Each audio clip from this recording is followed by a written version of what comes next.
Rather large, welcome back to Cossy's Arsenal podcast. My name is Cossy. Good morning, good afternoon, good evening, wherever you are in all parts of the world. Welcome back to the channel. Welcome back to a brand new video. Arsenal beaten Leicester City at the King Power Stadium, a goal to nil. Gabriel Martinelli on the score sheet in the 46th minute of the game, and after that, Arsenal were absolutely very, very strong. We are back on top of the table. Of course, we are already there. 5 points clear of Manchester City before they play, and gets in. We are running away with the title. We are running riot. That was a very good performance for me. That was a very, very good game. We're going to be diving into each and every aspect of that game. But in my opinion, this is the best game we have played ever since Manchester United at the Emirates. We've got to agree. We've got to agree on this. If you feel this is the best game we played ever since we played Manchester United away from home, hit the like button and say yes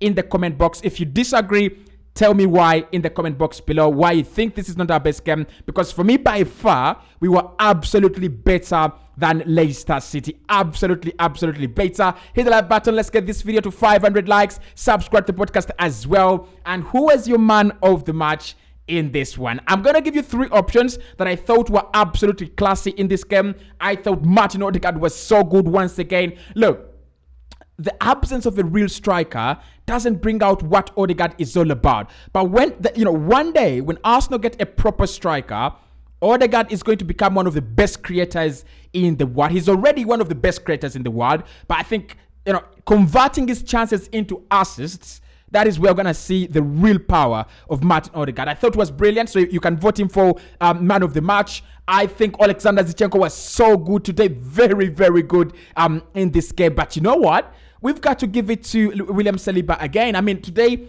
William Saliba has been very good. And it was very different from the Ole Watkins situation. Today, he held Kelechi Iheanacho very, very well. And I felt like the game plan of Brendan Rodgers, that is where it kind of failed. Saliba was absolutely solid. Saliba was absolutely phenomenal against Kelechi Iheanacho. So we played very well. Let me know your man of the match. Mine, I think I would vote for Martin Odegaard. I'm going to vote for Martin Odegaard, although I thought Zinchenko played very well. But I would go for Martin Odegaard. His impact on this Arsenal team is absolutely phenomenal. Don't forget, you can also name your man of the match if you feel the three options I've given you are not right up to it. Jorginho also played very, very well. He could be your man of the match, actually. I thought he really played very well. So let me know in the comment box below. Right, so in the first half, that is where some of the magic actually happened. And we had a goal disallowed at halftime.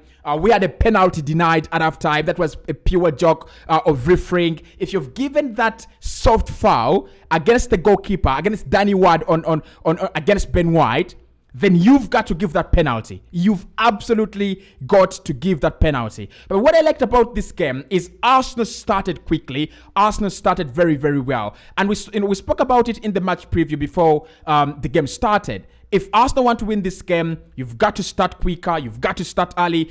You need to pin Leicester inside their own half, inside their own penalty area. They cannot get out. They cannot have options whatsoever. And that is what exactly we did. Tete, absolutely, anonymous in this game.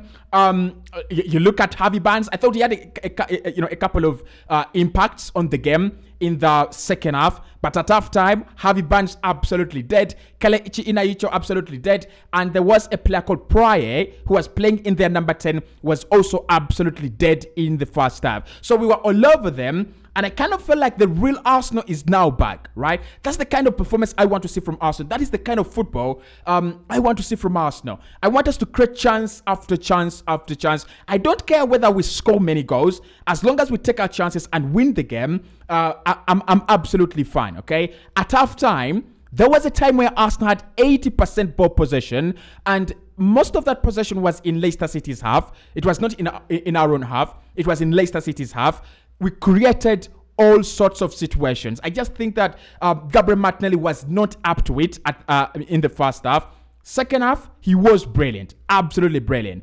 But that is a real statement victory to tell Manchester City that we are not dropping off very soon. 2 back-to-back wins away from home. at very difficult stadiums. One, at the Villa Park. Of course, we know what happened to Manchester City at the Villa Park. It was a 1-1 draw. Arsenal went there and won 4-2 in the last minutes. And this one, right at the start of the second half, Martinelli sends in the beautiful goal. I thought his finish was absolutely extravagant. Like, I thought he could have passed it for Saka, but we know how good and how clinical Martinelli is. We know how clinical he is. And we get into those kind of areas. Like, I was complaining that we are actually killing him. We're actually putting him out of the game. In my opinion, he's one player you want in those areas. He's one player you want in 1v1s against goalkeepers. That is the same goal he scored against Liverpool this season. That is almost the same goal he scored against, was it Nottingham Forest? Was it Leeds United last season? Almost the same goal. Actually, 2 goals of that nature. So for me, we were absolutely unstoppable. That was a very, very good performance. And the fact that Leicester City came to defend and sit in the low block, Arsenal this time showed options, right? I'm really, really happy that Eddie Nketiah didn't start that game because he was absolutely useless even when he came on. That's not a game where you play Eddie Nketiah. It's a team that is playing a low block. You need your front three to be rotating and exchanging combinations, right? Odegaard is, of course, revolving behind them, but then you need Martinelli to be drifting inside. You need Trossard to be drifting outside, and that is what was actually happening. Beautiful football, good game. I'll give this performance an 8 out of 10 so far. I think this is the third best performance we've had after the World Cup.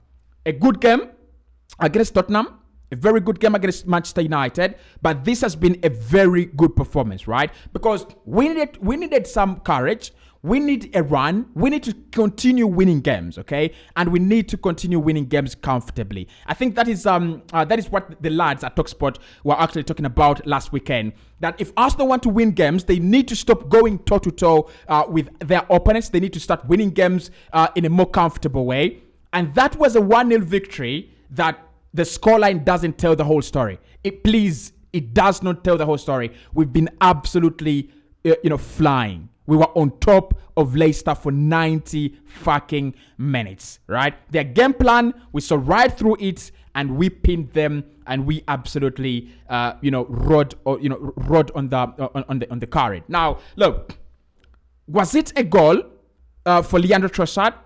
And should the goal have been disallowed?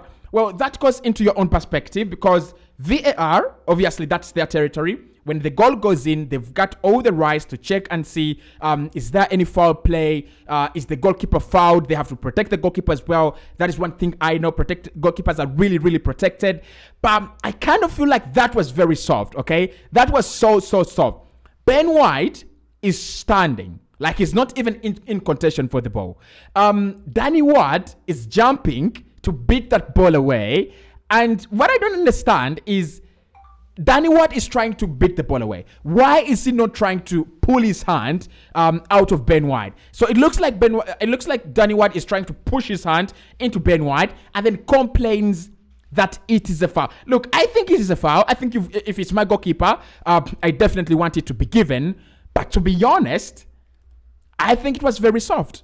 I think that goal should stand at any day, even if it's against Arsenal. I think that goal should stand. It is very, very soft, and it's taking away the beauty in the game. It's literally, it's so boring. VAR is making football very, very boring. But they didn't get that wrong. It's purely subjective. If they go goal, I think Leicester City fans will be a little bit fuming, but they didn't deserve anything in this game. If they go no goal, just like they did, I think Arsenal fans are like, all right, we are on top of the game. Let's go on and try and score, and create other opportunities and capitalize, okay? So the goal, it depends. I want your thoughts. Was it a goal for you? Was it a foul on Danny Ward? Because it looks like Ben White is not even following the action when that happens, but a foul is given. Now, the penalty against Saka in the first half, that is a clear penalty. That is a clear penalty because Saka has his eyes on the ball. It is coming in, right? That is a clear goal scoring opportunity, and the defender clatters into Saka. How is that not a penalty? Like he's not even trying to play the ball, in my opinion, right? Right? The defender doesn't even try to play the ball. The defender's eyes, for me, are not even trying to play the ball. He's trying to stop Saka. What kind of defending is that? For me, that is a clear penalty, and we should have gone at half time with a goal up. But what I liked about this is exactly what Man United did against Barcelona and what Man United did against Leicester. When you go at half time against a club like Leicester that are going to allow you play through them, they're going to allow you do whatever you want, get your goal quicker, so that you can control the game, so that you can do all the beautiful things you want on the ball comfortably. That is what we did. Trossard is a real player. Listen to me. Trossard is a real player. I want to see Martinelli, Trossard, and Saka start more than Edin Ketia, starting ahead of Trossard. I think that is so very good what he did. He gets the ball, stops it, and looks at that run of Gabriel Martinelli, right? And then plays that ball through the legs of the defender. What that does then, it takes the defender out of the game. And that's what I loved about it. He literally takes the player out of the game, okay? And then, of course, Gabriel Martinelli is there, running through and goal. He could have squared that to Saka, puts that into the back of the net. 1-0, we win, get in. Now, I think most of you will be a little bit not happy with the way we played in the second half, especially after scoring the goal. Not after scoring the goal, but after the 70th minute when Tielemans came on and Brendan Rodgers made 5 changes. Listen, Leicester were never going to play like they are not at home. They were always going to put in a fight. They were always going to try to give us a goal. They were always going to give us a push on the shoulder. Tell us, hey man, if you're going to win here, you've got to do better than this, all right? And I like the way they responded while the game was about to end. I like that. Why? I don't want us to get deluded to think, oh, we were so good, oh, we were, no. They gave us a real shot for our money. Yes, they didn't have any decent shots in goal. Clean sheet for Ramsdale in a very long time. Kongs. But it showed us that we need to work hard until games end. Okay? We need to work hard until games end. I thought we were brilliant. Even at game management, I'll give Mikel this one. I think in this game he was a 10 out of 10. Because this is a game where I was fuming. Bring on Fabio Vieira. Bring on this and that. But it's a game that needed Thomas Partey, Jorginho, and Xhaka. Why? Because literally, you have a Yuri Tielemans who literally became injured as well. And then you're having, Boubacar Samare introduced for Leicester. It was just gambling. They were just gambling. But you don't want to play along with the current of gambling. You want to win the game. You want to be comfortable. And that's why you introduced Thomas Partey. So game management, we did very well. I think most of the players played very well. I'll single out 1 or 2 players that for me were exceptional. The finish from Gabriel Martinelli was good. His second half performance was very good. Martin Odegaard was absolutely on it today. Saka was kept quiet. Am I allowed to speak about this on this channel? Don't attack me. Saka was kept quiet by a 20-year-old Christensen. And I told you, remember when I told you that the key players in this game are going to be Saka and Christensen, and the key batters would be Saka up against Christensen. I thought Christensen, for Leicester, to be honest, was absolutely brilliant. Young lad, very good signing. But what amused me is that Fires played very well in this game. And it is also due to the lack of a number 9 that runs off the shoulder so that Matt Odegaard can see those passes and track his runs. That is also one of the reasons. But I really thought Fires played very well. Apart from that, Leicester City fans, will you disagree with me that you've been an absolute shithouse? I don't think. I think you've been very poor. You deserved nothing in this game. Arsenal deserved every single point we got here. Now the pressure goes on to Manchester City. Arsenal played 24 games now. We're playing our 25th game on Wednesday, still in match day 25. That will be our 25th game. Can Arsenal beat Everton? They have lost today against Aston Villa, 2-0. There is no excuse. And Villa went at the Goodson Park to win that game. There is no excuse. They're coming at the Emirates Stadium, pick up 3 points, move on. Absolutely. But we've been amazing. Look, there is an opportunity for us to go on a 5-game run unbeaten. There is an opportunity for us to create 5 games, 5 wins. We've beaten Aston Villa. We've beaten Leicester. There is a chance for us to beat Everton. There is a chance for us to beat Bournemouth as well next weekend. And after that, it's going to be a roller coaster of games. It's really, actually, starting now, it's going to be a roller coaster of games. Arsenal rest, play on Wednesday, rest, play on Saturday, rest, play. Is it on Wednesday? Yes, play on Wednesday. I think that will be on the 9th, around there. And then play on Saturday, and then play on Wednesday, and play on Saturday as well. So it's going to be a roller coaster of games, but Arsenal have to stay focused. I think we are winning the league, guys. I think we are winning the league. We are doing very, very well. We are flying. Like, I'll see you soon. I'll be live. I will be talking about more of the title chase. But Man City have to win. If they don't, Arsenal could go. I don't want to say it. But cheers.